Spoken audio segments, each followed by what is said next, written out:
Bismillahirrahmanirrahim. Assalamualaikum warahmatullahi wabarakatuh. Bismillah, alhamdulillah.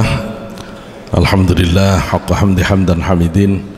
Nahmadu syukran li jami'i ni'amihi wa mazidih. Wa usalli wa usallimu ala nabiyil karim habibina wa syafi'ina wa qurrati ayunina Muhammadin wa ala alihi wa ashabi ajma'in, amma ba'd.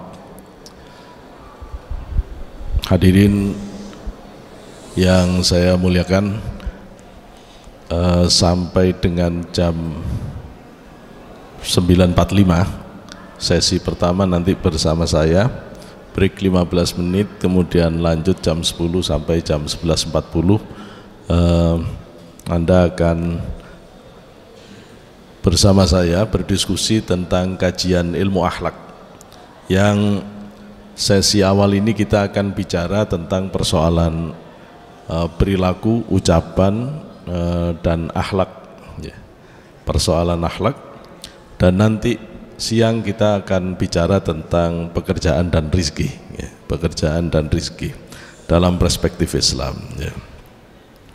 Kalau kita berbicara tentang akhlak, bukan sesuatu yang baru, karena saya kira semua kita sudah biasa disuruh berakhlak yang baik. Kata ini sudah begitu lekat di pikiran kita. Tapi saya ingin sebenarnya mendengar apa yang Anda ketahui tentang akhlak itu sebenarnya apa. Ada yang mau mewakili? Ya.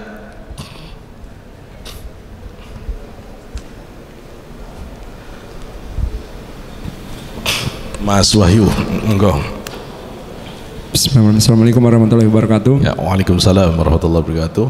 Mohon izin Pak Ustadz, untuk akhlak sendiri adalah sesuatu hal yang ada dalam diri kita yang sudah sejak dari lahir sudah ada dalam diri kita dan dilestarikan, yang mana akhlak tersebutlah yang mencerminkan bagaimana perilaku kita, bagaimana sifat dan kepribadian daripada kita dalam kesehariannya. Terima kasih.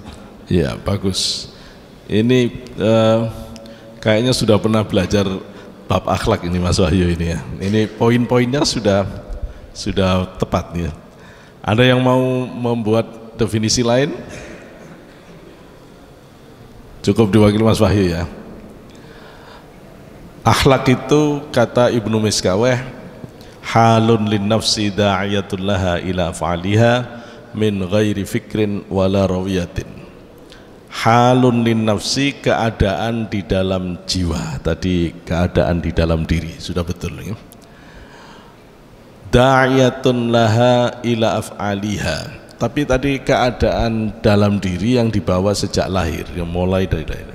Kalau dibawa sejak lahir itu namanya faktor hereditas ya, faktor hereditas. Nah, faktor hereditas itu tidak bisa dirubah, cuma bisa dilemahkan saja. Watak itu hereditas.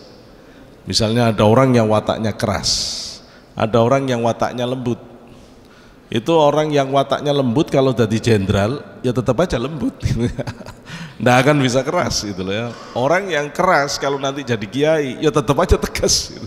Tegas itu watak. Watak itu nggak bisa dihilangin, dia cuman bisa dituntun, ditata sesuai dengan aturan agama. Kalau sampai watak keras ini jadi bajingan, waduh gak karuan itu. Gak karuan. Jadi, nah itu watak, faktor hereditas namanya. Kita semuanya membawa faktor pembawaan dari lahir.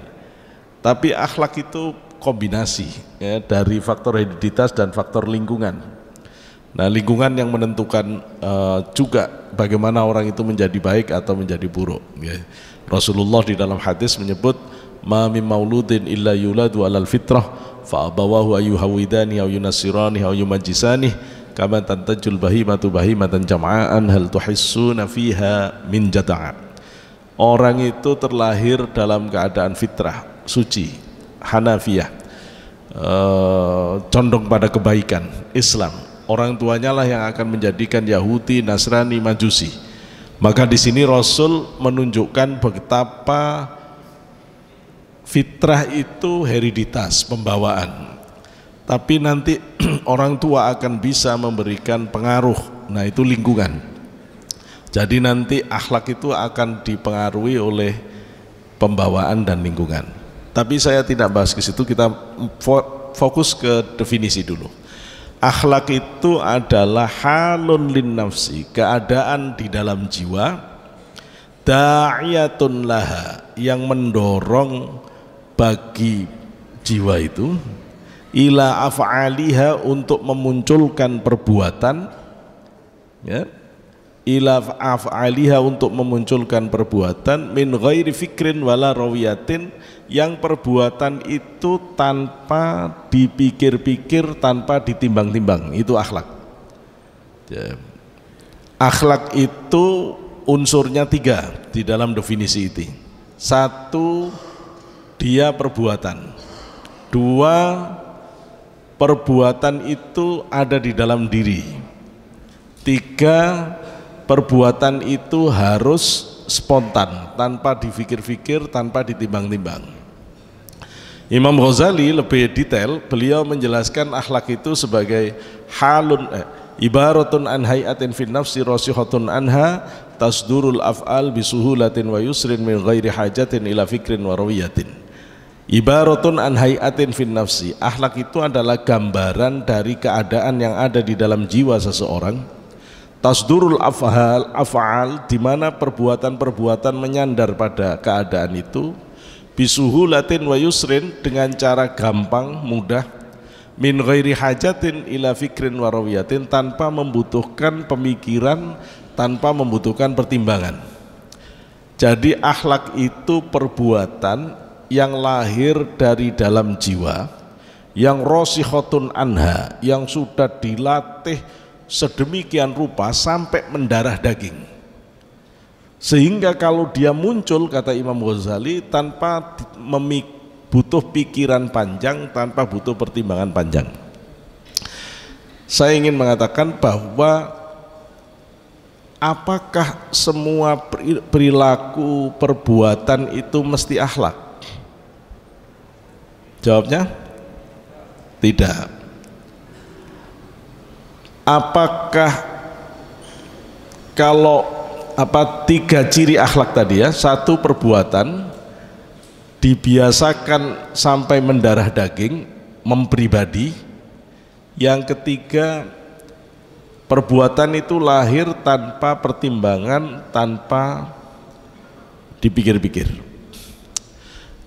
Kalau misalnya meja ini panas ya, kemudian saya menyentuh meja ini pasti langsung, nah begitu. Ketika saya begini ini, apakah ini akhlak? Apakah ini perbuatan? Ya. Apakah ini butuh dipikir-pikir, ditimbang-timbang? Enggak. 2 ciri akhlak ada itu. Dia perbuatan, dia tidak ditimbang-timbang. Terus kenapa ini tidak disebut akhlak? Ini perbuatan, ini yang tidak perlu mikir, tidak perlu nimbang-nimbang. Kalau ini panas, saya tidak perlu mikir, tak tarik enggak ya tangan saya ya, ya keburu kebakar. Ini udah langsung tidak mikir, ini perbuatan tanpa dipikir, tanpa ditimbang-timbang. Tapi ini bisa tidak disebut akhlak? Tidak. Kenapa? Ada 3 syarat akhlak tadi itu. Dia perbuatan, dia hasil proses pembiasaan, dan tanpa dipikir, ditimbang-timbang. Apakah ini hasil latihan saya sehingga saya kemudian terlatih untuk menarik tangan kalau kena panas? Itu hasil proses di dalam jiwa, atau itu sudah dengan sendirinya karena dia bagian dari refleks kita? Yang mana? Refleks. Karena dia tidak melalui proses pembiasaan, meskipun ini perbuatan yang tanpa dipikir dan ditimbang, tidak bisa disebut akhlak. Jadi akhlak itu harus perbuatan yang dilatih setiap saat sampai benar-benar menyatu dengan diri kita, tanpa ditimbang, tanpa dipikir, itu bisa terjadi. Contoh, makan dengan tangan kanan. Semua kita waktu masih kecil tidak langsung bisa makan dengan tangan kanan. Lihat aja anak-anak yang masih kecil, dia makan tangan kiri makan, tangan kanan makan. Ibunya lah yang sangat telaten untuk jagain, tidak boleh tangan kiri, harus dengan tangan kanan, harus dengan tangan kanan. Terus dibiasakan anak ini, tangan kanan, tangan kanan, tangan kanan, tangan kanan. Jadi Anda semuanya sekarang kalau makan, ketika makan pakai tangan kanan itu mikir atau tidak mikir? Ya sudah tidak mikir. Kenapa tidak perlu mikir? Sudah kebiasaan. Maka itu namanya akhlak. Maka tangan kanan itu diajarkan Rasulullah makan dengan tangan kanan. Ketika ini dibiasakan sehingga kemudian sudah menjadi perbuatan yang kapan kita ketemu makanan langsung tangan kanan, maka ini sudah menjadi mempribadi. Tidak perlu mikir, tidak perlu pertimbangan, itu namanya akhlak. Ya, itu namanya akhlak. Perempuan pakai jilbab, awalnya tidak pakai jilbab, ya. Kemudian mendengar ceramah tentang pentingnya menutup aurat dan seterusnya, sadar. Begitu dia sadar, dia mulai pakai jilbab. Pertama, kedua, terus tambah, terus, maka akhirnya menjadi kebiasaan. Jadi ada perbuatan, kemudian perbuatan yang sudah sering dilakukan namanya kebiasaan. Kebiasaan itu masih bisa rontok, ya, masih bisa rontok. Biasa pakai jilbab itu kadang-kadang nggak pakai. Ya. Biasa datang tepat waktu itu masih bisa terlambat. Ya. Biasa membantu itu bisa tidak bantu, karena kebiasaan itu belum akhlak. Belum akhlak. Nanti kalau sudah terus menerus dilakukan, makanya kata Imam Ghazali, ciri akhlak itu dua, istimrar wa yataladzadz bih, terus menerus, dan hati kita merasa nyaman dengan itu. Kalau ada perbuatan yang Anda selalu lakukan dan nyaman kalau melakukan itu, tidak enak kalau tidak begitu, itu akhlak. Makan dengan tangan kanan, selalu dengan tangan kanan. Coba sekarang dengan tangan kiri, gak enak. Enaknya dengan tangan kanan. Nah itu akhlak. Akhlak itu cirinya istimrar wa yataladzadz bih. Orang biasa disiplin, datang tepat waktu. Itu kalau terlambat, gak enak banget. Nggak enak banget. Kenapa? Dirinya itu sudah terbentuk sebagai pribadi disiplin, sehingga ketika ada keadaan yang tidak sesuai dengan pribadinya, itu menjadi tidak nyaman. Tinggal kemudian kita lihat, kalau sesuatu yang sudah selalu dan nyaman itu sesuai dengan Quran hadis, sesuai dengan kebenaran universal, disebutlah itu akhlakul karimah, akhlak mulia. Kalau sesuatu yang sudah terbiasa itu dan dia merasa nyaman itu bertentangan dengan Quran hadis, namanya akhlak madmumah, akhlak buruk. Apa contohnya? Ngodain istri orang. Pak, ngodain istri orang itu ndak langsung seneng orang. Awalnya nekat itu, dicoba sekali, dua kali, akhirnya jadi kebiasaan. Ndak enak kalau ndak ngodain istri orang. Ndak enak, kalau ini kalau sudah jadi kebiasaan, terus ini namanya akhlak. Orang minum minuman keras, apa langsung minuman keras itu enak? Yoga, katanya, saya ndak pernah. Yang pahit lah, yang itulah, cuma diteruskan, akhirnya nyandu. Ketika sudah menjadi terbiasa dan dia kemudian selalu, tidak enak kalau tidak begitu, sudah akhlak. Tapi kemudian kita tinggal menyebut kalau bertentangan dengan Quran hadis, namanya madmumah. Pertanyaan saya, kalau begitu membentuk akhlak itu gampang atau sulit? Sulit. Siapa di ruangan ini yang sudah berhasil mempribadikan sabar, sehingga diprovokasi kayak apapun selalu sabar, sehingga tidak enak kalau jadi orang pemarah? Nah, itu benar-benar orang sabar itu. Kira-kira sudah ada enggak di ruangan ini yang sudah sabar?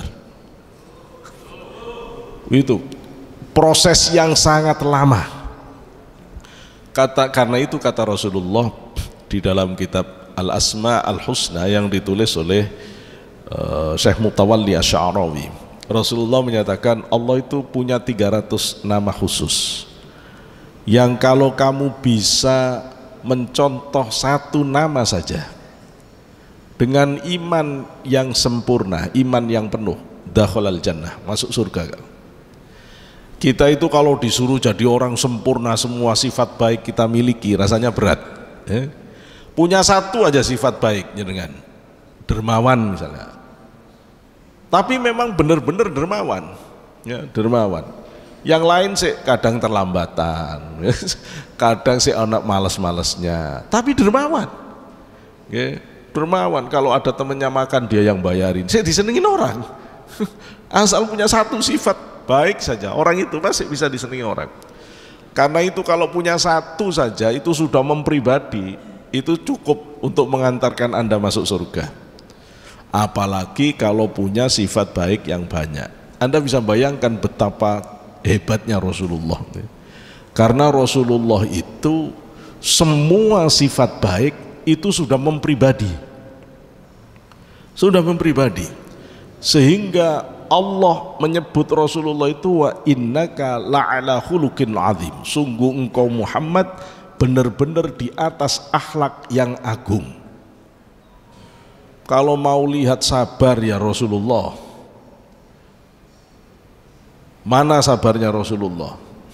Rasulullah itu setelah istrinya meninggal dunia, istri terbaik Sayyidah Khadijatul Kubra, yang backup Rasulullah secara ekonomi, yang sangat brilian, perempuan aristokrat konglomerat yang menghabiskan semua materi dan fisiknya untuk Rasulullah, yang backup Rasulullah, kemudian pulang ke hadirat Allah. Pamannya yang paling melindungi Rasulullah dari ancaman kafir Quraisy juga meninggal. Rasul berharap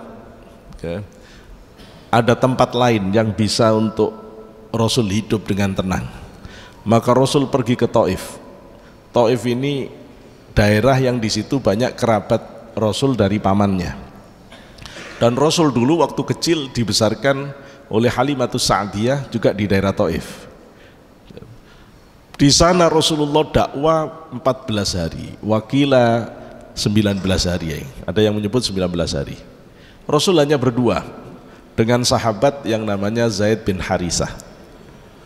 Rasul dakwah di mana saja, masuk pasar, setiap ruang kelompok orang didakwai. Satu pun tidak ada orang yang mau ikut Rasulullah. Satu pun tidak ada yang mau ikut. Setelah 19 hari tidak ada yang mau ikut Rasulullah. Rasulullah pamit mau pulang kembali ke Mekah. Ketika Rasul mau pulang kembali, dikelilingi oleh masyarakat Taif.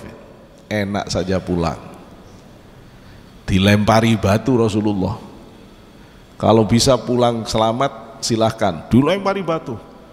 Zaid bin Harisah kepalanya bocor. Rasulullah sengaja tidak dilempari kepala, dilempari kakinya, biar kalau mati lama. Jadi sampai kaki Rasul berdarah. Dan Rasul akhirnya melarikan diri ke kebunnya orang Nasrani. Ini bentuk toleransi beragama. Maka yang menyelamatkan Rasulullah itu sebenarnya adalah orang Nasrani.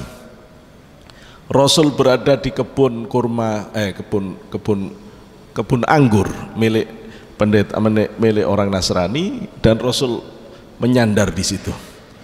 Terus pemilik kebun orang Nasrani itu tidak tega, dia nyuruh pembantunya supaya memberikan anggur namanya Adas. Nanti kalau ke Taif itu ada masjid Adas.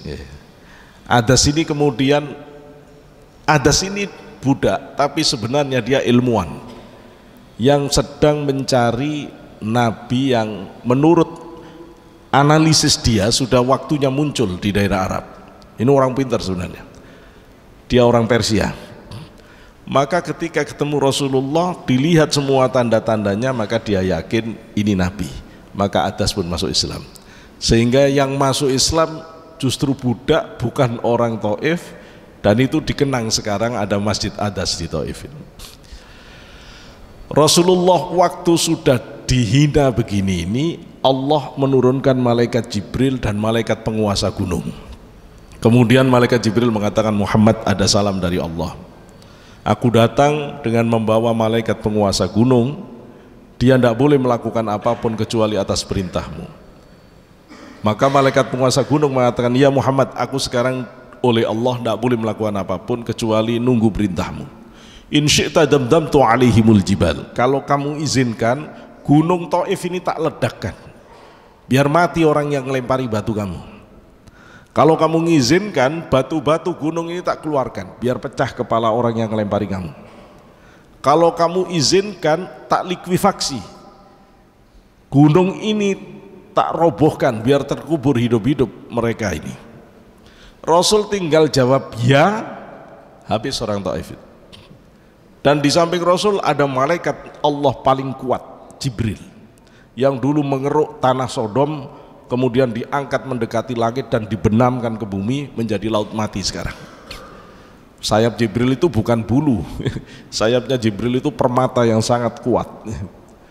Kemudian Allah ridha, mau diapakan orang Taif, Allah sudah ridha, terserah kamu Muhammad, mau dihabisi ya terserah. Dalam keadaan seperti ini, kalau nabinya model saya dan Anda, kira-kira kayak apa orang Taif itu? Ya sikat aja gitu, sikat aja. Rasul apa yang kata? Rasul jawab begini, ya malakal jibal, fa inni ati bihim liyakhruju minhum dzurriyyatun yaquluna la ilaha illallah. Hei malaikat penguasa gunung, aku ini nabinya Allah, didatangkan kepada mereka yang masih kafir, bukan untuk membunuh orang kafir. Aku ini nabinya Allah, meskipun hari ini mereka tidak ikut dakwahku, aku tetap berharap mudah-mudahan besok-besok ada keturunannya yang mau mengucapkan la ilaha illallah. Rasul tidak mau pakai fasilitas yang sudah Allah siapkan. Rasul tidak mau menggunakan kekuatan malaikat Jibril, tidak mau menggunakan kekuatan malaikat penguasa gunung. Semata-mata Rasul kepingin supaya besok Taif ini bisa menjadi negeri muslim. Sehingga akhirnya Rasul sabar. Dakwahnya Rasulullah itu sabar. Orang dakwah itu tidak mesti sukses hari itu juga, gitu ya. Tidak kayak orang sekarang, kalau mau merubah orang hari ini harus berubah. Tidak bisa begitu. Anda boleh mendakwai seseorang menjadi baik, kapan dia berubah itu urusannya Allah. Kita tidak punya urusan merubah hati orang. Ya maka kita tetap harus berjuang. Jadi polisi begitu, ketemu orang buruk, pencuri apa, ya yang penting kita beritahu terus. Kapan dia berubahnya? Ya wallahu a'lam.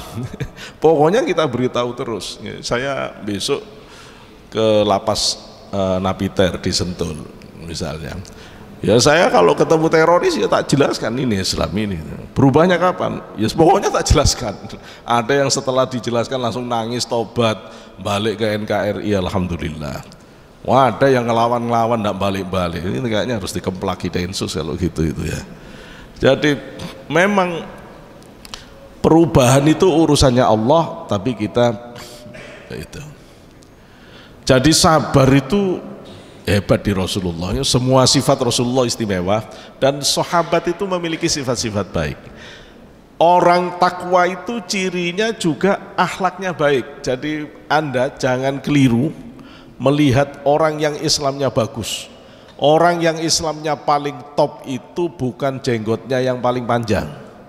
Orang yang Islamnya top itu bukan yang setiap hari pakai jubah. Orang yang Islamnya top itu bukan yang hafalan Qur'annya paling banyak, bukan yang hafalan hadisnya paling, bukan. Orang Islam paling top itu yang akhlaknya paling bagus. Karena ketika Rasulullah ditanya oleh sahabat dari arah depan, Maddin, agama Islam ini sebenarnya apa Rasul? Rasul jawab, husnul khuluq, akhlak yang baik. Ditanya dari arah kanan, Maddin, agama ini apa Rasul? Rasul tetap jawab, husnul khuluq. Ditanya dari arah kiri, Islam ini apa sebenarnya? Husnul khuluq. 3 kali Rasulullah ditanya apa Islam, Rasul tetap jawab husnul khuluq, husnul khuluq, husnul khuluq. Baru ditanya dari belakang dengan pertanyaan yang sama, Rasul menjawab, amma tafaqquh fiddin alla taghdab. Hendaklah kamu mendalami agama Islam ini dan jangan jadi orang pemarah, kata Rasulullah. Loh itu. Jadi intinya orang yang baik itu nanti akhlak. Semua ibadah di dalam agama kita ini ujungnya akhlak. Coba Anda sholat terus. Untuk apa kita disuruh sholat? Inna sholata tanha anil faksha wal munkar. Orang kalau sholatnya benar, hasilnya sholat itu akan tercegah dari perbuatan keji dan mungkar.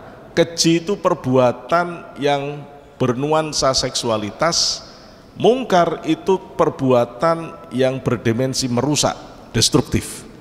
Orang yang sholatnya benar itu tidak akan cacat dari sisi seksualitas, tidak akan cacat dari sisi perbuatan yang destruktif. Akhlak itu, akhlak itu. Zakat, khudh min amwalihim shadaqatan tutahhiruhum fatuzakkihim biha. Ambil harta zakat itu, bagikan kepada orang yang berhak, supaya orang yang kewajiban zakat itu bersih, suci batinnya. Akhlak lagi, ya, akhlak lagi. Puasa, ya ayyuhalladzina amanu kutiba alaikumusiyam kama kutiba alal ladzina min qablikum la'allakum tattaqun, supaya jadi orang yang bertakwa. Takwa itu akhlak lagi. Cirinya orang bertakwa di surat Al-Mu'minun misalnya, Allah menjelaskan alladzina yunfiquna fis sarra'i wad dharra'i wal kad, Ali Imran maksud saya. Di surat Ali Imran, alladzina yunfiquna fis sarra'i wad dharra'i wal kadhiminal ghaidha wal 'afina 'anil nas wallahu yuhibbul muhsinin. Ciri orang takwa itu 3. 1, biasa memberi dalam keadaan sempit maupun dalam keadaan lapang. Itu artinya dermawan. Jadi orang takwa itu cirinya dermawan. Yang kedua, wal kadhiminal ghaidha, mampu menahan amarah. Itu artinya sabar. Wal 'afina 'anil nas, pemaaf. Jadi ciri orang alim, orang takwa itu dermawan, sabar, pemaaf. Akhlak lagi. Akhlak lagi. Maka ujungnya itu akhlak. Sehingga Anda kalau mau ukur sebuah ibadah itu keterima atau tidak oleh Allah, akhlak. Abu Nadrah mengatakan, man shoma ramadhana walam yazdad khairan fadzalika ayatun annahu lam yaqbalillah minhu. Siapa yang puasa Ramadan, selesai puasa Ramadan tidak tambah bagus akhlaknya, itu ciri Ramadannya ditolak oleh Allah. Man hajja fardhan falam yazdad khairan fadzalika ayatun annahu lam yaqbalillah minhu. Siapa yang pergi haji, pulang haji kok tidak tambah baik, itu ciri hajinya mardud, ditolak oleh Allah. Jadi bertambah baik itu ciri ibadah keterima. Ciri ibadah keterima. Baik, ini sudah akhlak sudah ngerti ya. Kemudian saya mau menjelaskan tentang akhlak buruk. Kenapa bisa ada akhlak buruk di dalam perilaku manusia? Kenapa manusia bisa berbuat buruk? Kenapa ada orang yang melakukan keburukan dan memang orang itu akhlaknya buruk? Begini, kita ini didesain oleh Allah dalam dua bagian. Kita ini ada bagian jasmaninya, ada bagian ruhaninya. Jasmani kita ini min sulalati min tin, kalau bahan dasarnya dari tanah. Badan ini kelasnya dalam biologi, begitu juga dalam ilmu Islam, itu adalah kelas hewan. Badan kita ini kan kelasnya mamalia ya. Karena kelas hewan, di badan kita ini ada natur hayawan, ada sifat kehewanan yang melekat, ada sifat binatang jinak, ada sifat binatang buas di dalam diri kita ini. Imam Ghazali menjelaskan ini dalam kitab Kimia Al-Sa'adah, begitu juga di dalam kitab Ihya. Apa buktinya? Sifat binatang jinak ini yang kita sebut sebagai keinginan.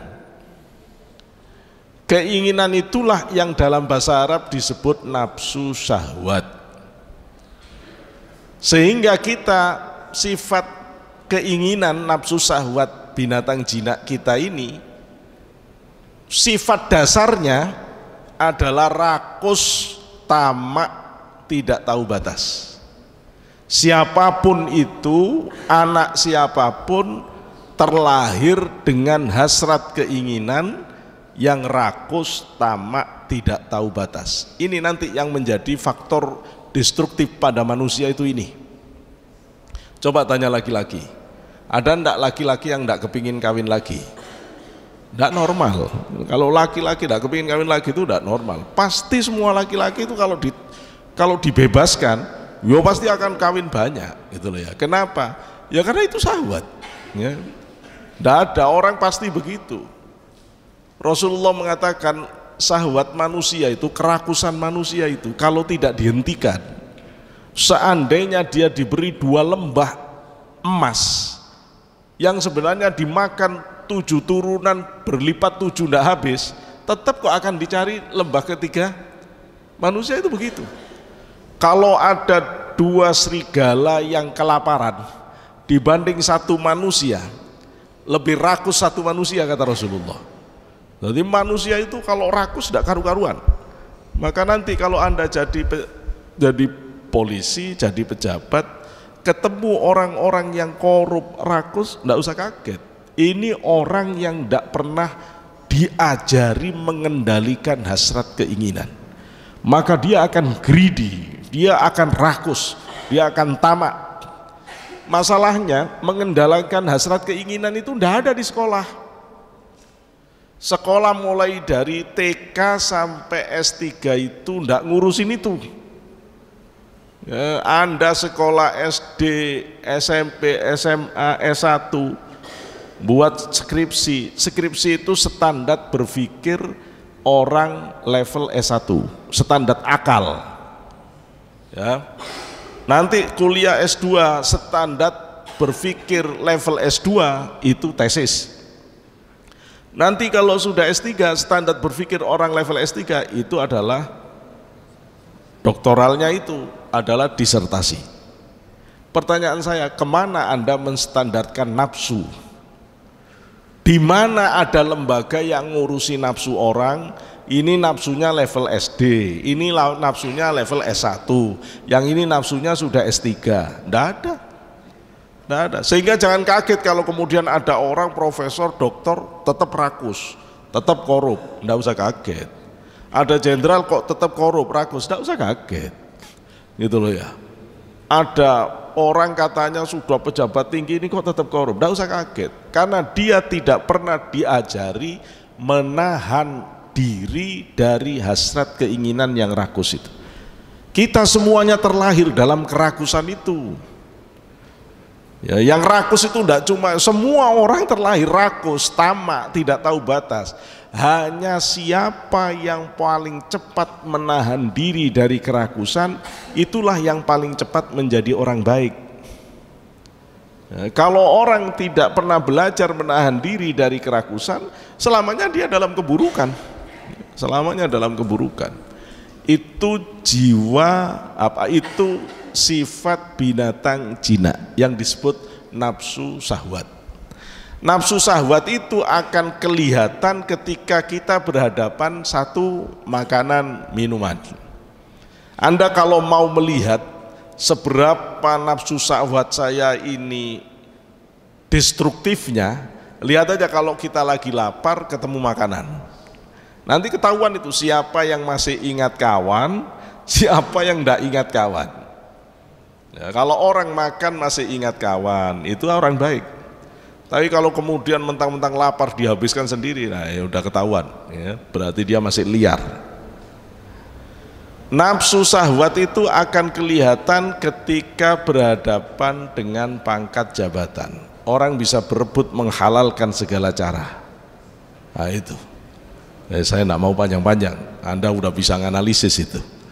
Kemudian bahkan sampai orang itu rebutan jabatan itu, sampai beli ke dukun supaya disantet musuhnya biar tidak bisa naik jabatan. Itu terlalu sering.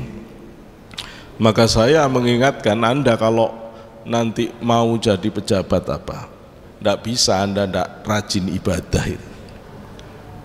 Enggak Pak, saya enggak pernah nyakitin orang. Anda enggak nyakitin orang, tapi orang akan sakit dengan prestasi Anda yang terus naik. Tanpa Anda tahu, ada orang yang ternyata sakit hati, hasut, terus dia kepingin Anda selesai. Nah itu bahaya, karena itu enggak bisa orang itu enggak rajin ibadah.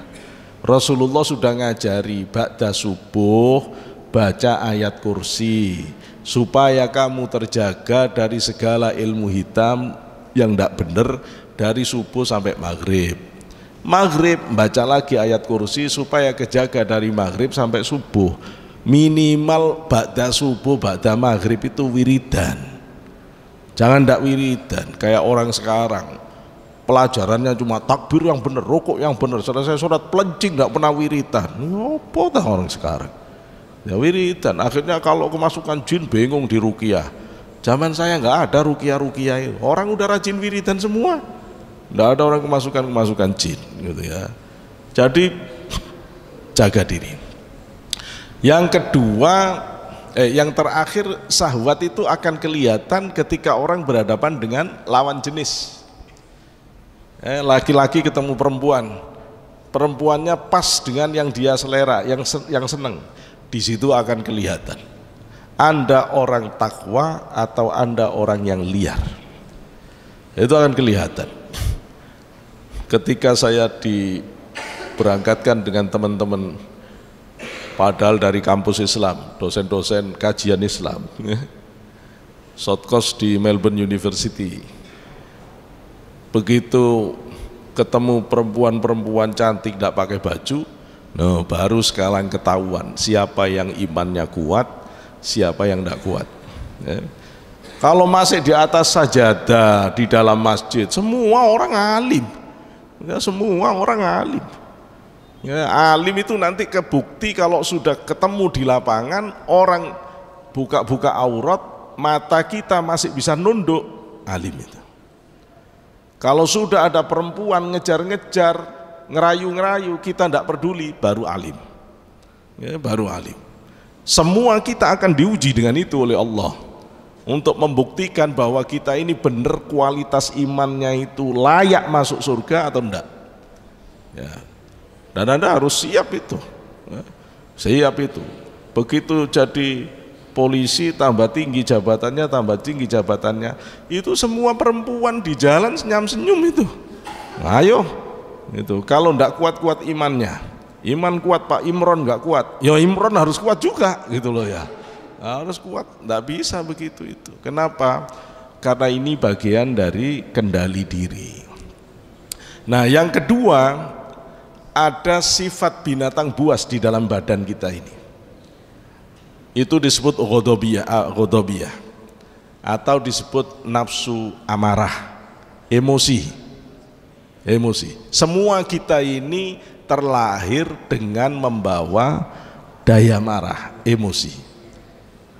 Sifat dasar emosi kita itu adalah kita ini pemarah, pendendam, bahkan bisa membunuh. Ya. Semua orang itu dasarnya adalah pemarah, pendendam, bahkan bisa membunuh. Gitu ya. Cuma kita kan dari kecil dididik oleh ibu. Mau marah ke adik, ayo enggak boleh marah. Ayo enggak boleh nakal. Ayo enggak boleh. Ini loh didikan orang tua itu yang meredam amarah, yang sabar. Nah itu latihannya. Akhirnya kemudian kita menjadi orang sabar. Kalau orang tidak berlatih untuk menahan emosi, tidak ada orang sabar itu. Tidak ada orang sabar. Orang akan menjadi ancaman bagi orang lain. Temennya sendiri bisa ditembak kalau begitu itu. Wah itu kacau kalau begitu. Gitu ya. Kenapa? Karena emosi tidak stabil. Maka orang harus berlatih menahan marah itu. Menahan marah, berlatih. Ya, berlatih menahan marah. Dua faktor ini, nafsu syahwat, nafsu ghadab, hasrat keinginan dan emosi, inilah faktor negatif di dalam diri kita. Anda canggih, hebat mengelola hasrat keinginan dan emosi, Anda tinggi derajatnya di sisi Allah. Anda tidak bisa mengelola emosi, tidak bisa mengelola hasrat keinginan, Anda bisa lebih hina dari binatang. Nah itu sudah intinya. Loh Pak, tadi kan kita baru bahas manusia dari sisi fisik. Tapi manusia kan ada sisi ruhaninya, betul. Sekarang saya tanya, rohani kita itu yang disebut dengan roh. Ya roh. Roh itu sebenarnya apa? Siapa yang bisa jawab? Ma huwa roh. Roh itu apa? Apa tadi? Siapa yang bisa membantu saya? Roh itu apa? Nyawa. Nyawa, roh. Roh bahasa Arab, nyawa bahasa Indonesia. Jiwa. Ya jiwa bahasa Indonesia. Itu baru padanan kata. Atau begini. Ruh makhluk itu kalau membuat definisi harus spesial. Sesuatu yang berada di dalam jasad manusia. Di jasad kita ini ada malaikat juga, ada setan juga, ada roh gitu ya. Ma huwa roh? Berasal dari angin. Nah, sesuatu yang tidak terlihat. Ya kalau itu secara bahasa, ya, secara bahasa roh itu dari kata aryah, ya angin. Tapi bukan itu roh. Ya, apa roh? Kembali ke ayat Al-Quran. Kalau di ayat Al-Quran roh itu apa? Di surat Al-Isra Allah berfirman, a'udzubillahi minasyaitonirrajim, wa yas'alunaka 'anir ruh qulir ruh min amri rabbi wa ma utitum minal ilmi illa qalila. Wa yas'alunaka, mereka bertanya kepadamu Muhammad. Siapa ini? Orang Yahudi. 'Anir ruh, tentang ruh.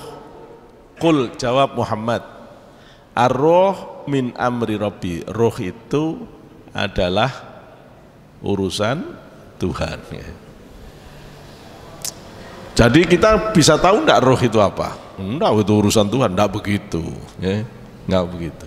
Kalau kita buka kitab tafsir, ternyata enggak begitu tafsirnya. Allah itu punya dua alam, alam kholqi dan alam amar. Alam kholqi, alam yang Allah waktu menjadikan, Allah melibatkan makhluk. Itu alam kholqi. Allah melibatkan makhluk, contohnya badan kita. Ini alam kholqi. Allah melibatkan sperma bapak, sel ovum ibu, melakukan fertilisasi, terjadi mitosis, jadi zigot, jadi embrio, jadi janin, jadi bayi, jadi kanak-kanak, anak, remaja, dewasa, jadi kita semuanya.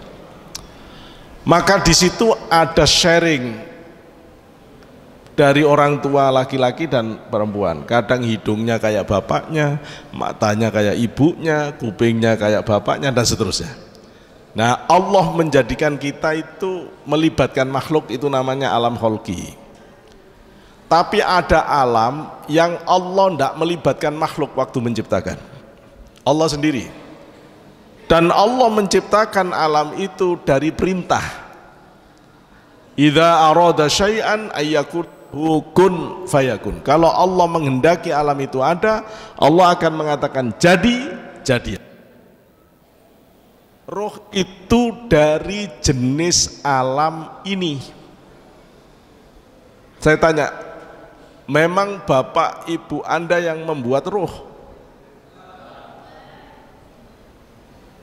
Memang bisa kita menentukan roh yang bakal menjadi anak kita? Nggak bisa. Roh itu benar-benar wilayah ketuhanan. Nah, kalau begitu, roh itu sebenarnya apa? Diciptakan Allah dari apa roh itu? Kalau badan dari tanah, roh dari apa? Rasulullah menyebut di dalam hadis, ar-ruh min jinsil malaikah. Roh itu dari jenis malaikat. Nah, jadi Anda ini adalah malaikat. Percaya atau enggak? Ya, percaya. Siapa yang enggak percaya kalau dirinya malaikat? Mosok saya malaikat, Pak? Mosok malaikat endablek kayak saya itu? Mosok malaikat bisa berbuat maksiat? Mosok malaikat itu gampang, nanti penjelasannya gampang. Oke. Saya mau beritahu kalau Anda tidak percaya bahwa roh itu malaikat. Jibril itu nama lainnya apa di Quran? Ruhul Kudus. Ar-Ruhul Kudus. Nama lain lagi? Ruhul Amin. Roh yang terpercaya, roh yang suci. Kan malaikat itu. Kenapa Jibril diberi nama roh yang terpercaya? Roh yang, kan dia malaikat. Berarti roh itu memang malaikat. Kalau Anda belajar tentang malaikat, ada yang ngerti enggak jenis-jenis malaikat? Coba, apa saja jenis malaikat itu? Apa jenis malaikat?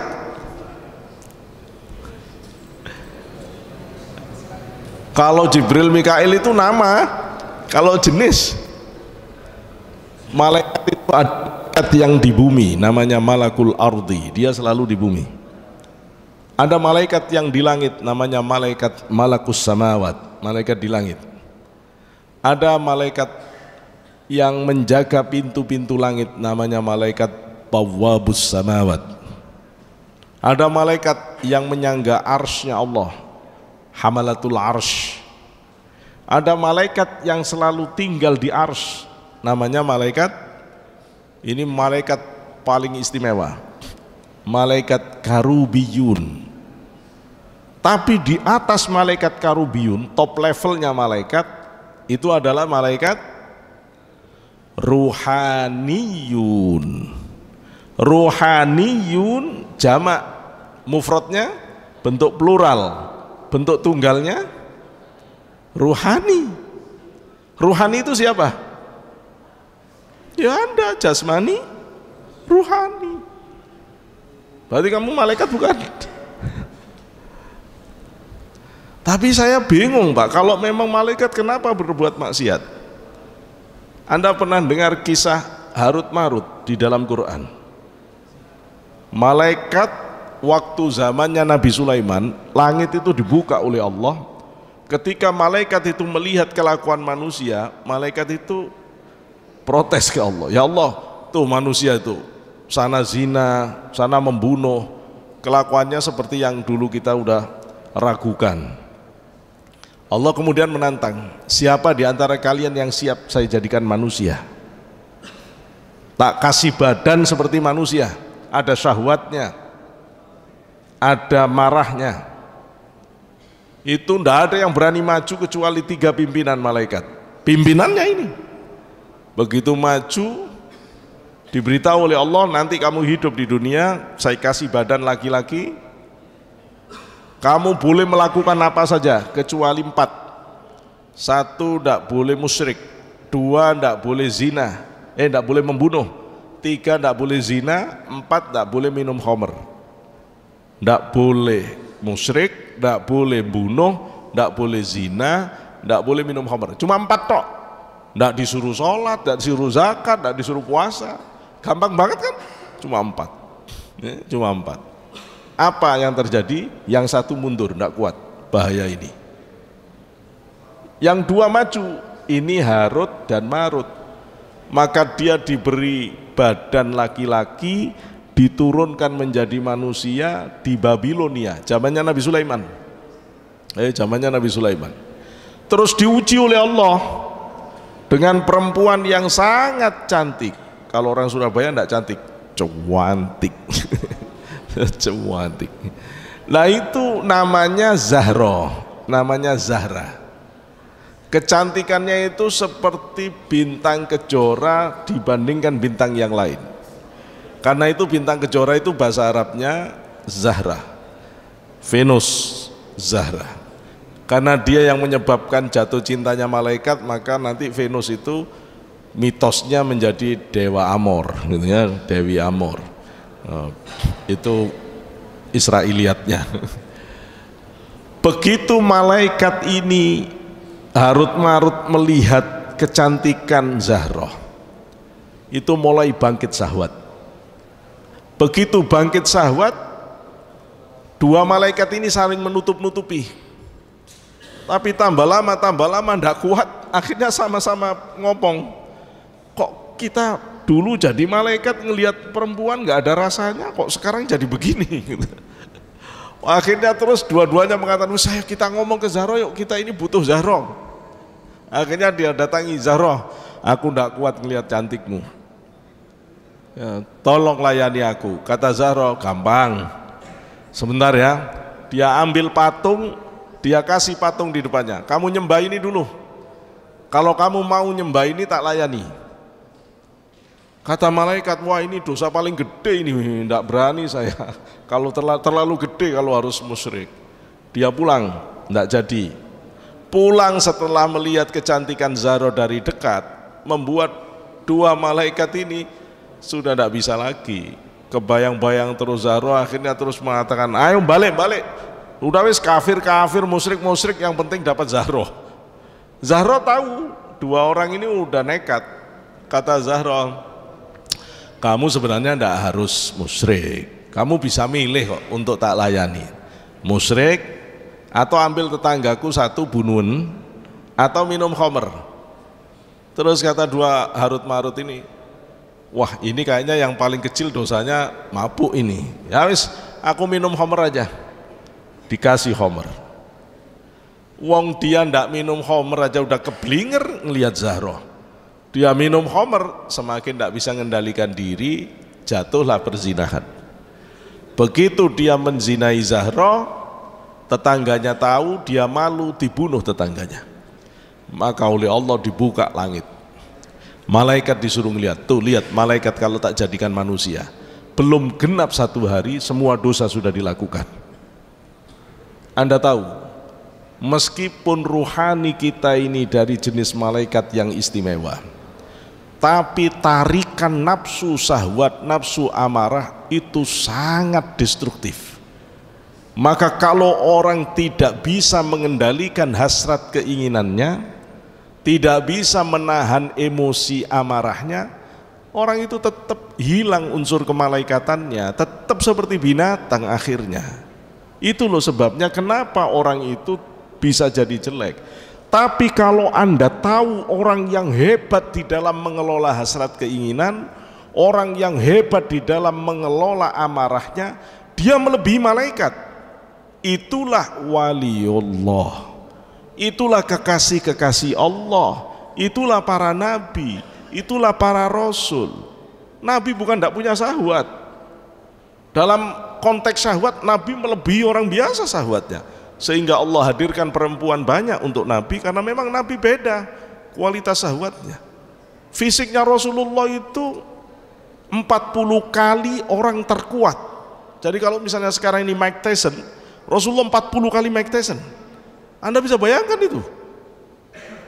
Zaman jahiliyah Rasulullah itu ditantang gulat oleh pegulat paling top di zaman jahiliyah. Kata dia bilang, Rasul Muhammad, kamu bisa ngalahkan aku, tak kasih 300 domba. Oleh Rasulullah dilayani. Satu gerakan roboh sudah. Dia belum siap apa-apa, satu gerakan roboh. Dia tidak percaya, kok roboh saya. Sekali lagi 300 domba. Dilayani oleh Rasulullah, satu gerakan lagi, roboh lagi. Dia bingung, kok bisa roboh saya. Ayo 300 lagi, kata Rasulullah, aku ini nabi, aku tidak nyari kambing, aku tidak nyari domba. Aku mau melayani kamu asal janji kamu kalau kalah masuk Islam. Dia bilang siap. Satu gerakan roboh lagi. Loh, Rasulullah itu kuat banget. Rasulullah itu kuat banget. Di perang Uhud Rasulullah itu pakai baju besi itu rangkap 2. Anda bisa bayangkan. Kalau saya bayangin pernah ke Uhud. Saya ke Uhud, kita ada di Bukit Uhud itu, saya bayangkan panasnya Masya Allah. Kayaknya saya kalau dari pasukannya Rasulullah ndak usah suruh perang, suruh nungguin tok pingsan di situ itu. Panasnya gak karuan. Loh, Rasulullah pakai baju perang 2, fisiknya Rasulullah sangat istimewa ya. Saya balik lagi, kita itu punya unsur malaikat, itu namanya ruh. Inilah agen kebaikan di dalam diri kita itu. Loh, ini loh potensi positif yang Allah tanam di dalam diri kita, sehingga Anda menjadi orang yang jujur, senang sabar, senang jujur, teliti, taat, disiplin. Ini sifat malaikat yang ada di dalam diri Anda. Nah, persoalannya adalah kita punya sifat malaikat, tapi kita punya sifat binatang. Maka manusia itu in between, berada di antara tarikan sifat malaikat dan sifat kebinatangannya.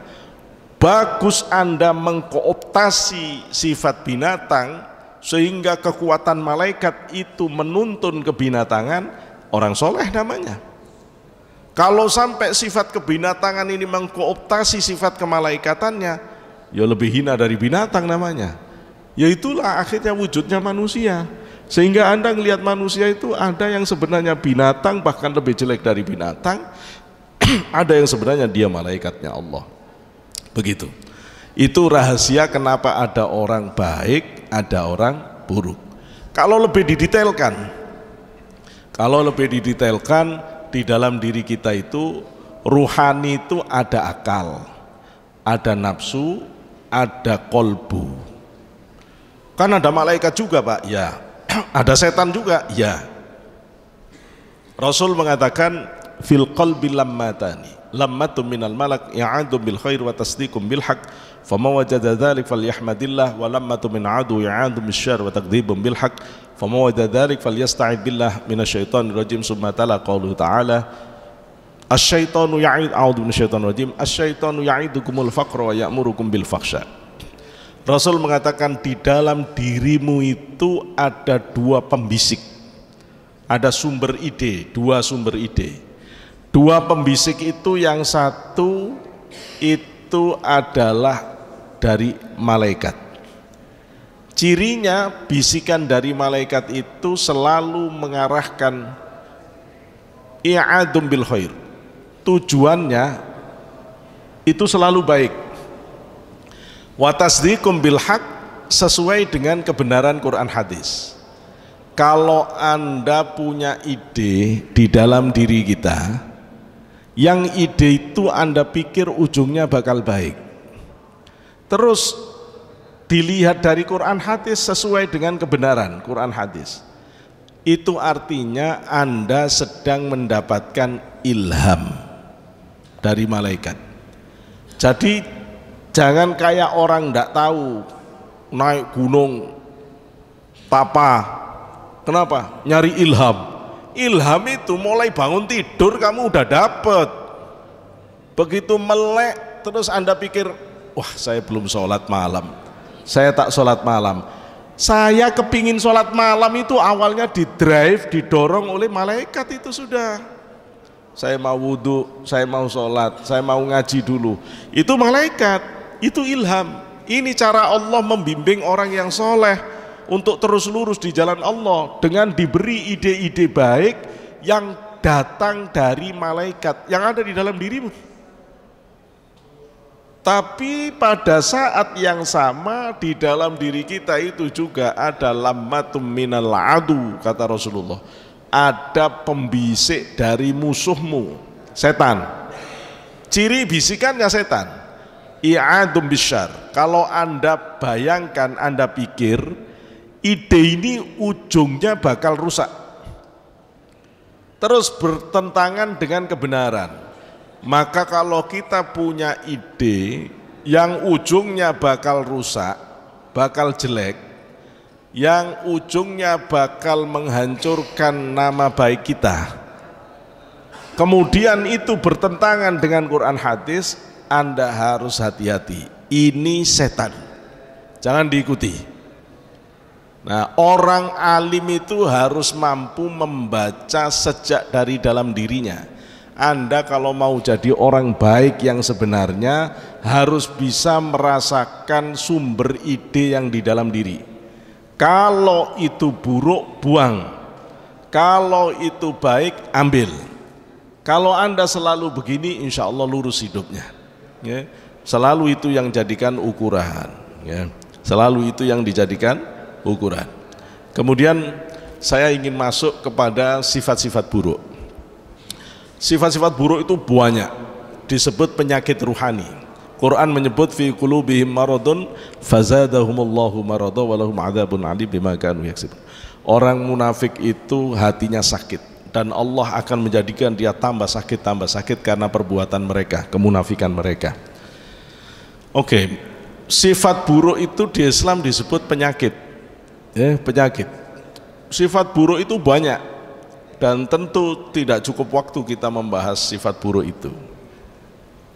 Dan kalau Anda ingin bersih dari sifat buruk, kalau tidak tahu teorinya, kata para ulama, sampai mati juga tidak bisa hilang-hilang sifat buruk itu. Terus bagaimana cara menghilangkan sifat buruk itu? Kata Imam Ghazali, bersihkan dari pangkalnya. Pangkal sifat buruk itu ada 3. Satu, ada yang tahu? Satu,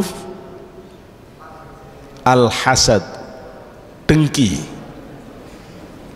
2, al-kibru, sombong. 3, ar-riya, riya. Ini induknya sifat buruk. Ini penyakit jantung, kanker, apalagi? Ini penyakit berat. Di dalam batin kita itu sifat paling berat itu 3 ini, dengki, sombong, riya. Orang bisa menghilangkan 3 sifat ini, insya Allah menghilangkan yang lain gampang. Tapi kalau orang 3 ini tidak bisa hilang dari dirinya, susah yang lain. Dengki, al-hasadu. Dengki itu lebih jelek dari asyuh, iri. Ini kalau di dalam bahasa Arab, di dalam kajian Islam, iri sama dengki itu beda. Tapi kalau orang Indonesia, iri dengki jadi satu kata. Siapa yang bisa membedakan iri sama dengki? Apa bedanya iri sama dengki?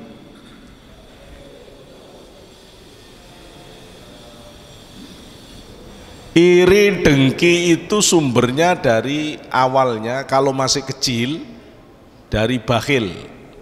Bakhil itu apa? Kikir. Kikir itu tidak mau berbagi barang miliknya. Itu kikir. Kikir.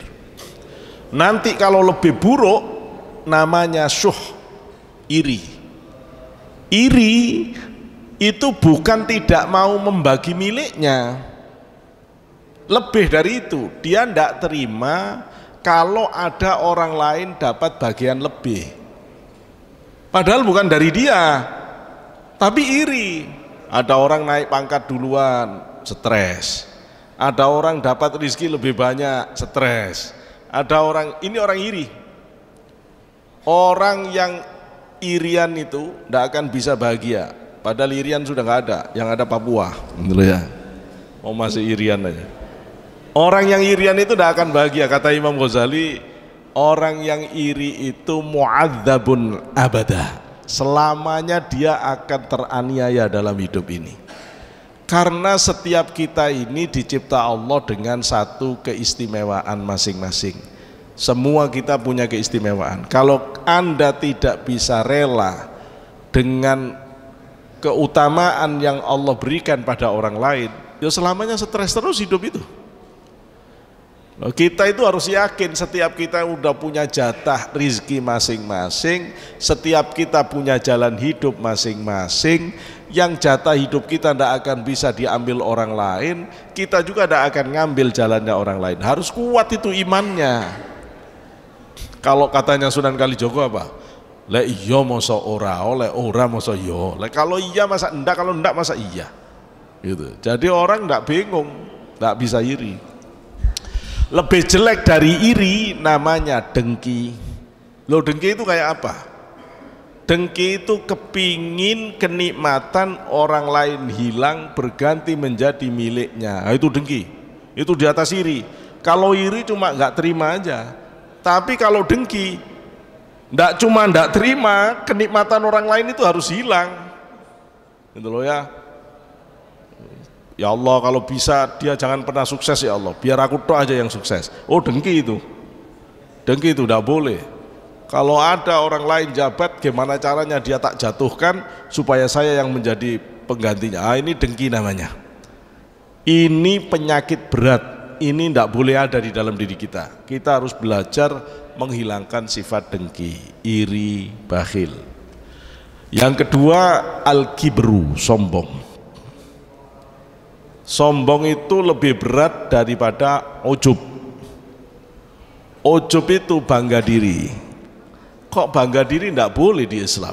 Padahal di dalam teori etika barat, proud itu bagus. Proud itu bagus. Oh, jadi polisi tidak bangga gimana Pak? Kita kan harus bangga jadi polisi itu. Iya tahu saya. Tapi kalau Anda mau jadi polisi yang muslim yang benar, jangan bangga. Bangga itu membuat orang lupa diri. Karena orang bangga itu cuma bisa melihat dirinya, dia tidak bisa melihat karunia Allah. Misalnya Anda dijadikan Allah orang yang paling bagus bahasa Inggrisnya dari semua teman-teman ini. Tes IELTS nyampe skor 760 misalnya. Top banget sudah bahasa Inggrisnya, hampir 800. Terus kamu tahu bahwa Anda itu memang hebat. Begitu kamu ngelihat diri hebat itu, terus kamu keren aku ya. Loh, ketika kamu keren aku, itu namanya ujub. Itu buruk. Loh, terus kenapa kok buruk? Karena begitu Anda mengatakan aku keren, kamu tidak bisa syukur kepada Allah. Yang membuat pikiranmu pinter, yang membuat pikiranmu encer sampai bahasa Inggris begitu gampang kamu kuasai, itu Gusti Allah. Itu loh ya. Allah yang memilih Anda pinter bahasa Inggris itu Allah, sehingga tidak pantas kalau kamu menganggap itu semua hasil usahamu. Lihat Allah, kembalikan ke Allah. Matur nuwun ya Allah, terima kasih ya Allah, kamu sudah menjadikan saya orang yang bagus dalam bahasa Inggris. Kalau itu kamu lepas dari sifat ujub. Orang Islam harus begini. Ngelihat di cermin yang perempuan, senyum-senyum, cantik yo aku yo dibanding. Nggak boleh begitu. Itu namanya ujub. Kembalikan ke Allah. Alhamdulillah ya Allah, kamu telah baguskan wajahku, baguskan pula akhlakku. Begitu.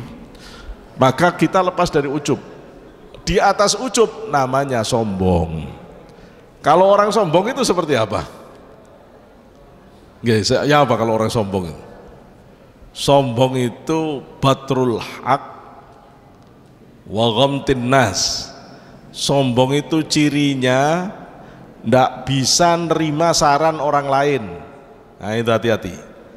Anda kerja kelompok dengan sesama kawan, ada orang yang kalau dikasih saran ndak pernah mau pakai saran temennya, punyaan dirinya sendiri. Sombong itu cirinya. Orang sombong itu susah diberi saran, itu loh ya. Anda kalau mau jadi pimpinan yang partisipatif, dengerin. Gimana ya, besok akan ada kegiatan gini, ada usulan enggak? Gini dan ini kalau begini, ya yang lain gini, dengerin dulu. Urusan nanti Anda punya pikiran yang lebih bagus, enggak apa-apa, sampaikan. Kalau begini bagaimana ya? Kan kalau ini yang kita pilih resikonya ini. Kalau ini yang kita pilih resikonya ini. Anda akan diterima. Tapi kalau begini, dan saya punya usul begini, jelek kamu. Saya gini, enggak perlu kamu. Pikiranku udah lebih bagus. Itu sombong itu. Orang sombong itu enggak bisa ngelihat orang lain karena ngelihat dirinya sendiri tok. Orang sombong itu ngelihat orang lain dengan mengkerdilkan, mengecilkan, tapi kalau ngelihat sendiri, dirinya sendiri itu gede. Kata Rasulullah, orang sombong itu kalau ngelihat orang lain bi'ainit tasghir. Cak. Anak kapan itu? Siapa itu? Begitu ngelihat dirinya, aku. Orang sombong itu lucu, Pak. Kalau dia kalah, misalnya ya, adu bahasa Inggris, dia kalah skornya, si nyombong, kamu ndak ada apa-apanya, sama adikku kalah kamu. Oh dia udah kalah, bilang adiknya kalah, kamu masih bagusan tetanggaku. Lu tetangganya ini orang sombong, ndak bisa kalah. Ya Allah. Jadi orang sombong ini penyakit berat, harus hilang. Iblis itu ndak pernah melakukan kesalahan, maksiat di hadapan Allah. Anda pernah dengar iblis zina? Anda pernah dengar iblis itu minum minuman keras? Nggak pernah. Ya, iblis itu selalu taat. Cuma satu kesalahannya iblis, sombong. Disuruh sujud ke Adam, nggak mau, ngerasa lebih hebat, oleh Allah dibuang. Tidak ada kamu, buang. Terakhir, yang harus kita jaga di penyakit rohani kita itu riya. Riya. Apa riya itu? Berbuat tidak karena Allah. Ini berat ya, berat. Apalagi kita jadi angkatan, kan ada pangkat, ada penganugerahan gelar kehormatan, opolah. Yang semuanya itu kadang-kadang membuat Anda berbuat tidak karena Allah. Padahal kalau orang mau bersih perbuatannya, bagus di sisi Allah, itu harus ikhlas.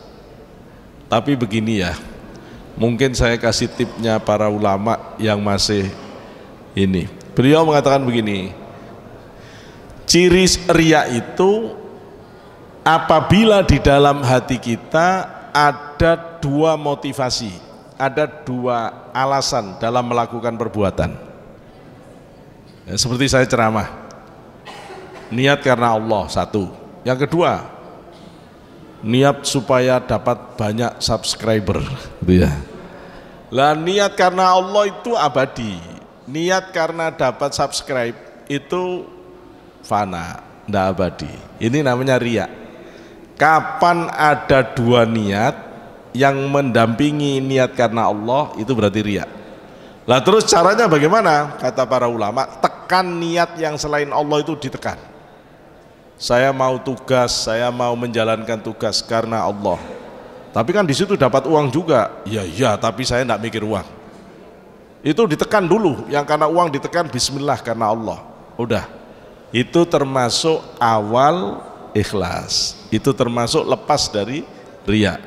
Jadi belajarlah untuk menekan yang bukan karena Allah dan belajar untuk niat karena Allah. Baik, maka saya sekarang masuk ke penjelasan tentang akhlak utama. Kalau tadi penyakit ruhani, sekarang masuk ke akhlak utama, etika ideal. Di dalam pembahasan para filosof Yunani, Aristoteles menulis dalam bukunya Nicomachean Ethics teori yang dikenal dengan the middle theory, ya, teori tengah. Teori ini kemudian diadopsi oleh para filosof muslim. Al-Farabi mengambil ini, Ibnu Sina juga mengambil, dan akhirnya juga Ibnu Miskaweh, begitu juga Imam Ghazali. Ya. Apa teorinya? Begini, sifat baik itu ada yang masuk kategori sifat utama. Sifat baik itu dalam bahasa Inggris disebut goodness, ya, goodness. Tapi ada sifat baik yang paling tinggi, utama, namanya virtue. Ya, virtue. Virtue itu baik yang utama. Nah, menurut para filosof Yunani dan Islam, itu sifat baik, sifat utama itu ada 4. Kalau Anda punya ini, berarti Anda adalah punya pribadi utama. Apa saja 4 itu? 1, al-hikmah, bijaksana. Bijaksana itu tidak cuma pinter. Bijaksana itu tidak cuma pinter, ya, tapi pinter yang benar-benar sesuai dengan Quran hadis, itu bijaksana. Yang kedua apa? Iffah. Iffah itu kendali hasrat keinginannya sangat bagus. Ya, kendali hasrat keinginannya sangat bagus. Itu iffah. Yang ketiga asy-syaja'ah, pemberani. Nah, pemberani, tidak usah penjelasan, sudah paham. Yang keempat al-adalah, adil. Bijaksana, pinter, bijaksana. 2, bagus kendali dirinya, iffah. 3, pemberani. 4, adil. Kata Ibnu Miskaweh begini, 3 itu harus ada baru bisa jadi adil. Orang itu untuk bisa adil wajib pinter, bijaksana, wajib bagus mengendalikan hasrat keinginannya, wajib pemberani. 1 kurang tidak bisa adil. Contoh, ada orang disuruh bagi, lah dia baginya tidak pinter, akhirnya jatuhnya nggak adil. Dianya nggak pinter, orang pinter yang bisa adil itu. Yang kedua, orang yang hasrat keinginannya masih bermasalah, itu tidak akan bisa adil. Orang masih seneng harta benda, disuruh memutus 2 orang yang sedang berseteru, satunya kaya, satunya miskin, pasti keputusannya akan berpihak kepada orang kaya, tidak bisa adil. Satunya cantik, satunya biasa, pasti keputusannya akan mengutamakan yang cantik. Kenapa? Karena tidak adil, gitu ya, tidak adil. Maka adil itu harus syaratnya pinter, bijaksana, 2 hebat kendali dirinya, yang ketiga pemberani. Ya. Itulah yang disebut sebagai sifat ideal di dalam diri manusia. Nah, kemudian saya ingin masuk ke penjelasan tentang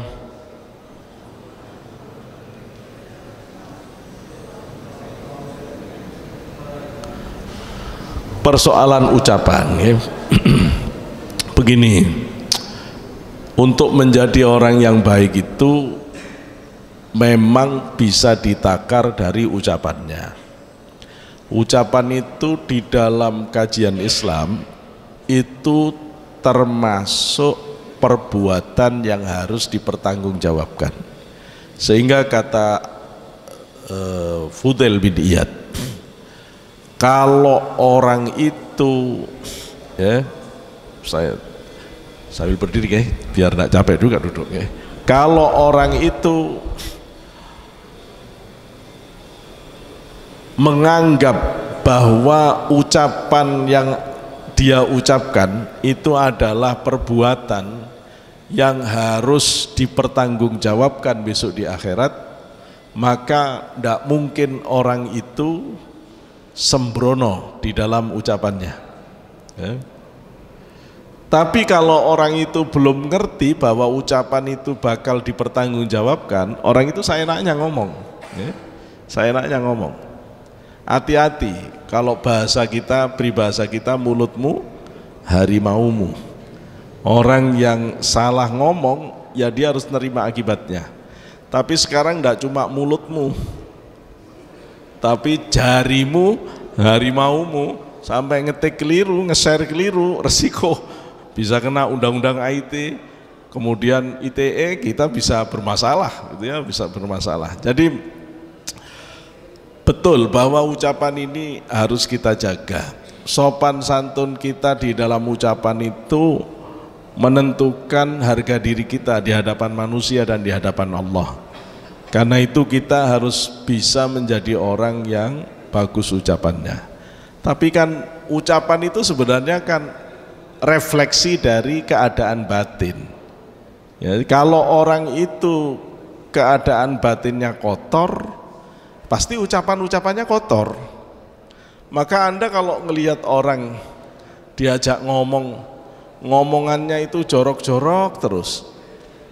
Ya kalau Anda mau motret batinnya, itu kalau dirongsen batinnya, insya Allah ya kotor begitu memang batinnya. Orang itu kalau ngomongnya bersih, ngomongnya baik, ya itu cirinya dia batinnya baik. Sehingga kalau kita pingin tahu orang itu sebenarnya dari omongannya udah kelihatan, dari ucapannya kelihatan. Maka terutama orang itu akan kelihatan baik tidak baik itu pada saat-saat dia diprovokasi, pada saat dia dalam keadaan marah. Kalau orang dalam keadaan marah, pilihan-pilihan katanya masih baik. Orang dalam keadaan marah masih menggunakan kata-kata yang bijak, itu orang hebat. Ya, itu orang hebat. Nah biasanya orang kalau sudah lepas kendali, ngomong itu semuanya disebut. Ya.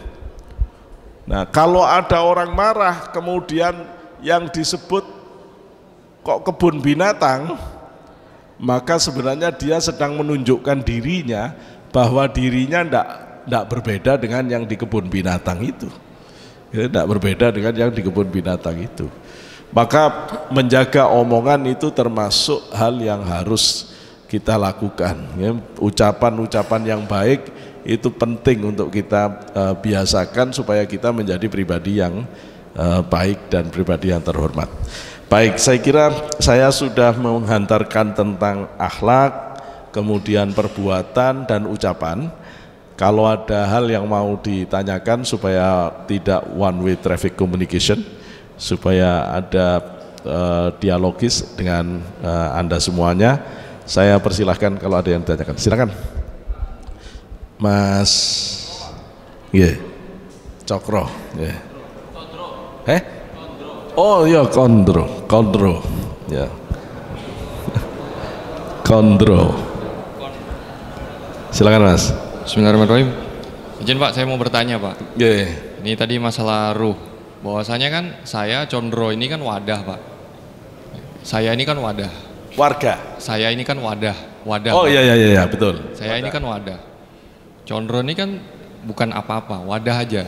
Ya. Lantas bagaimana cara kita untuk komunikasi dan ngasih makan si ruh ini Pak? Itu yang pertama. Kemudian, itu yang pertama. Yang pertama ya. Yang kedua. Kemudian ketika kita mati, bahwasanya ruh ini kan akan keluar Pak. Ya betul. Ruh ini akan keluar dan jasad ini akan jadi tanah lagi, hancur dia jadi tanah. Ya betul.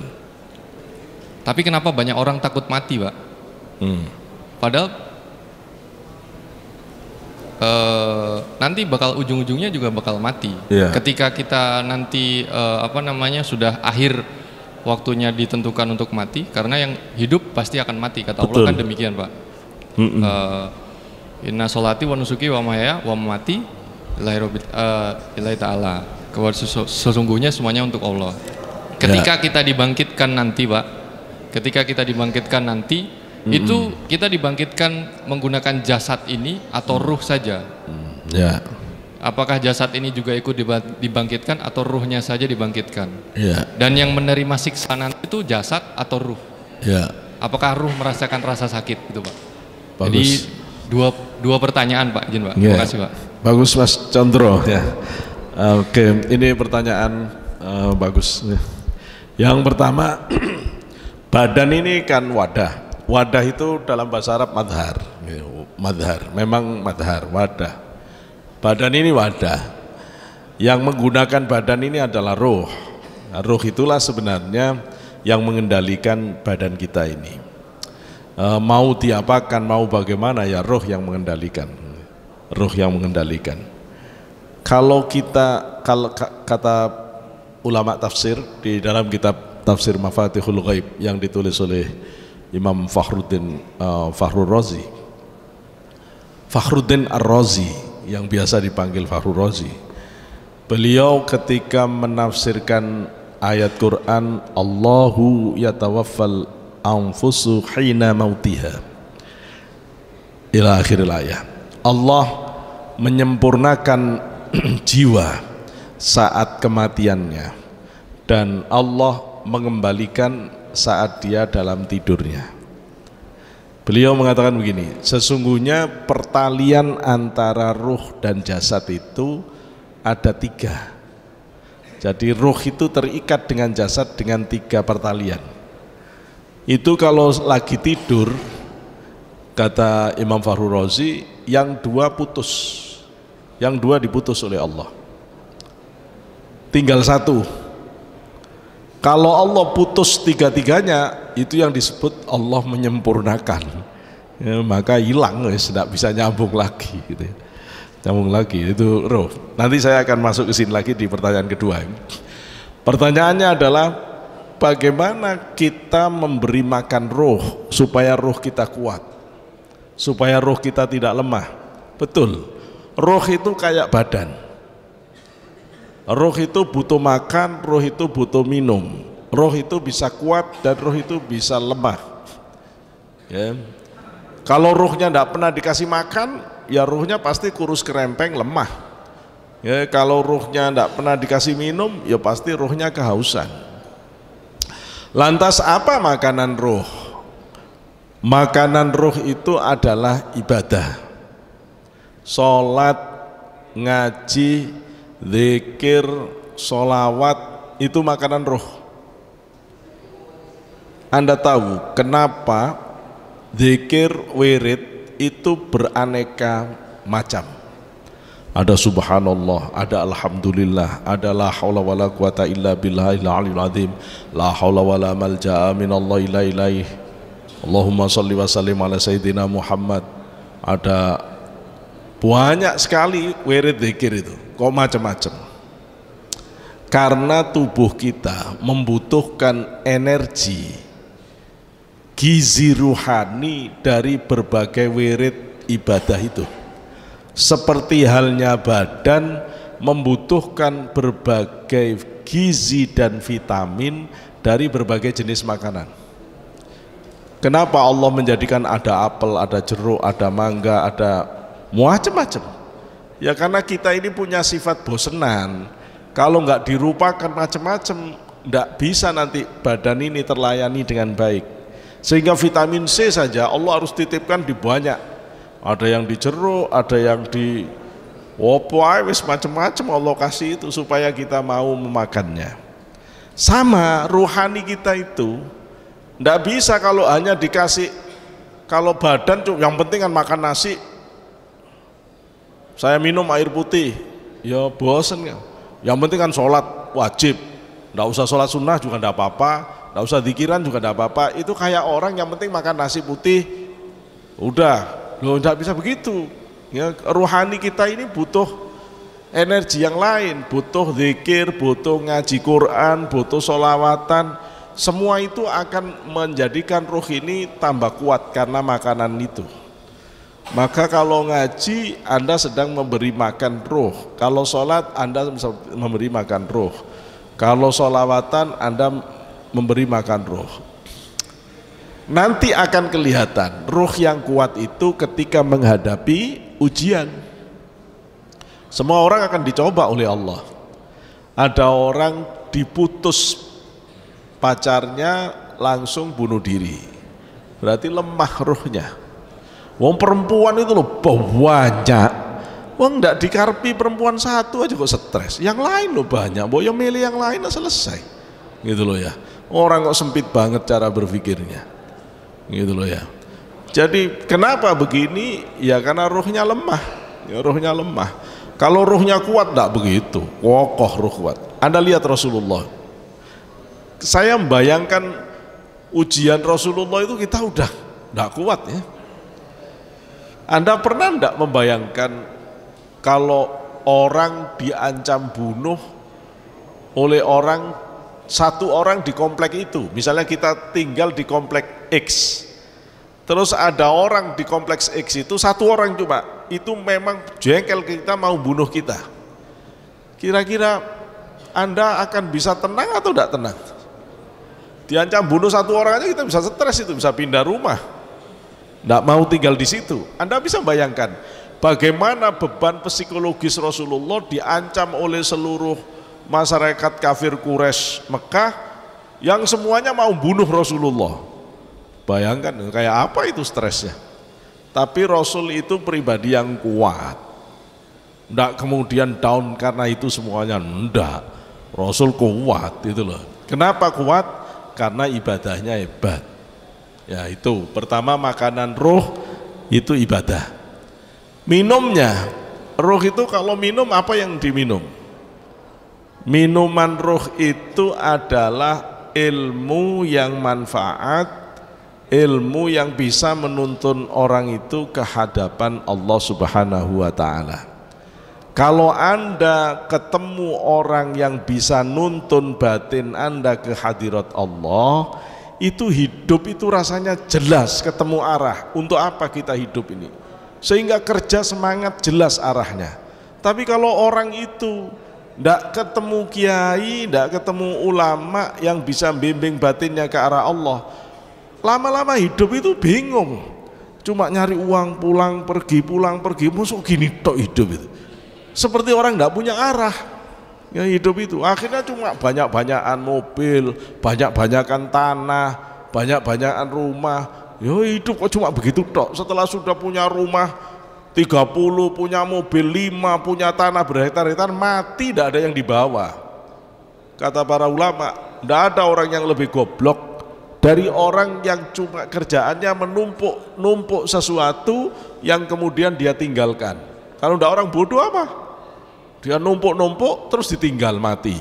Tidak ada kerjaan. Tidak ada kerjaan.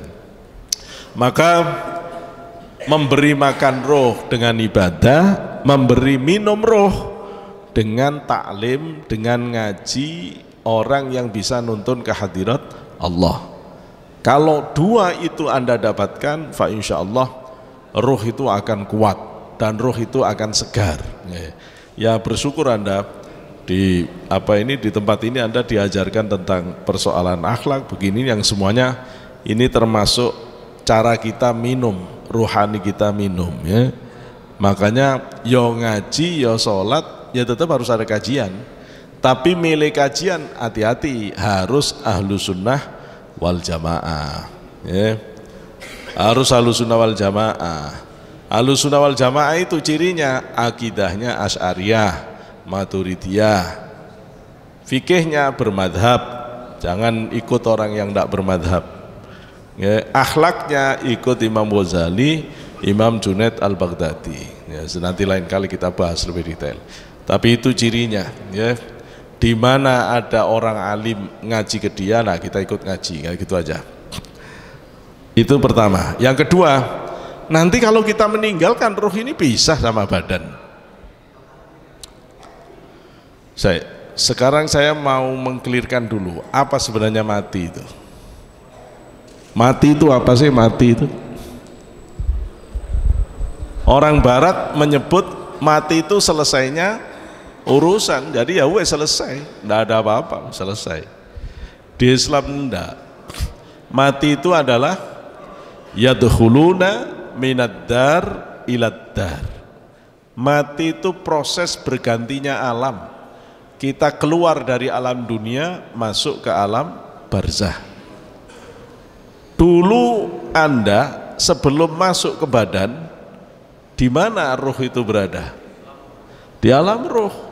Jadi kita dulu sudah ada di alam ruh. Kemudian dimasukkan oleh Allah ke janin, kemudian kita keluar ke alam dunia ini.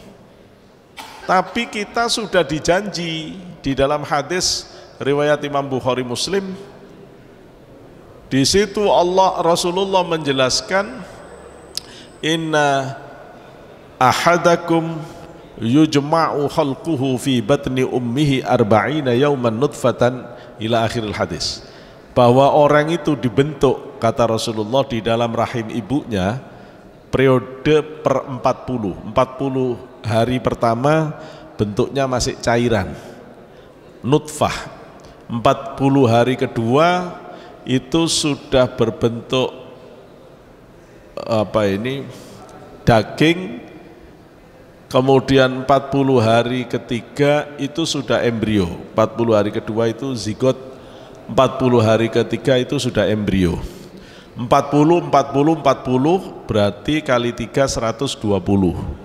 Maka perempuan kalau hamil, kehamilan 120 hari itu hati-hati, mbak-mbak ini. Kenapa? Karena kalau hamil 120 hari, pada hari ke-120 itulah Allah akan memasukkan ruh ke janin yang ada di rahim. Sebelumnya tidak ada, ruhnya belum ada. Sebelum 120 hari belum ada ruh. Karena itu di Islam kalau ada perempuan keguguran sebelum 120 hari itu ya tinggal dipendem begitu saja, tidak perlu disolatkan, tidak perlu dimandikan, tidak perlu. Kenapa? Belum dihukumi manusia. Belum dihukumi manusia. Tapi kalau sampai sudah 120 hari, 125 hari, terus mati anak ini, itu harus prosesinya seperti orang biasa.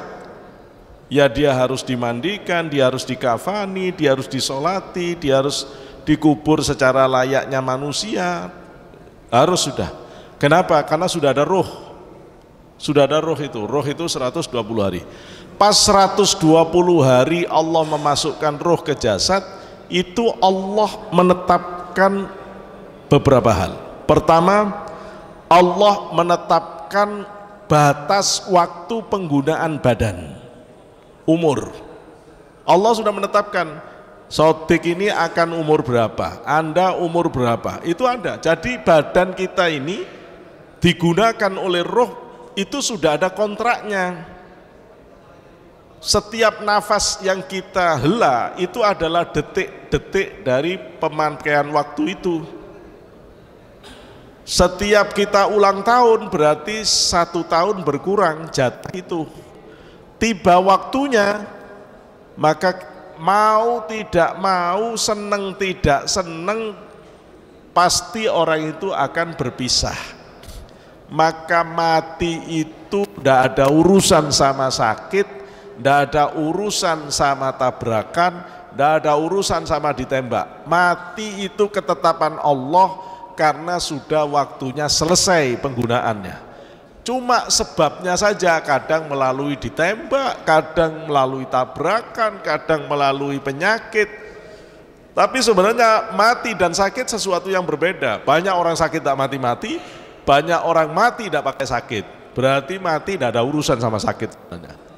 Apa itu? Waktu menggunakan badan selesai. Itu namanya mati. Kemudian pertanyaannya, setelah badan ini lepas dari setelah ruh itu lepas dari badan, atau sekarang begini, proses mati itu seperti apa? Kata Rasulullah begini, sesungguhnya ruhmu akan keluar dari jasadmu kalau sudah mati, itu seperti air keluar dari teko, cuma tidak kelihatan. Ruh itu akan keluar dari badan ini, Kalau matinya normal, bukan karena tabrakan, bukan karena kebakaran, mati normal, itu akan ditarik dari ujung jari kaki. Roh kita akan ditarik dari sini. Nanti ditarik, yang narik banyak malaikat. Jadi proses mati itu seperti orang dioperasi. Malaikat yang melakukan banyak, pimpinan malaikatnya namanya malaikat maut.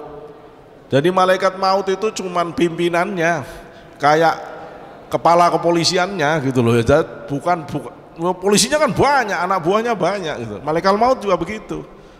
Kalau orang itu matinya husnul khotimah, nanti tim malaikat yang akan menjemput kematiannya itu malakur rahmah, malaikat rahmat. Dia akan berderet dari surga sampai ke pundak kanan. Jadi kita kalau mau mati husnul khotimah, belum mati Anda udah tahu kalau husnul khotimah. Begitu Anda lihat malaikat putih-putih semua, wajahnya seperti matahari, sampai di pundakmu, husnul khotimah kamu. Husnul khotimah. Nanti kalau orang su'ul khotimah, yang datang itu malaikat hitam-hitam semua, sampai di pundaknya. Tapi ini jamnya sudah habis, waktunya istirahat ya. Saya akan lanjutkan nanti setelah masuk ya, karena kita harus tepat waktu saya kira.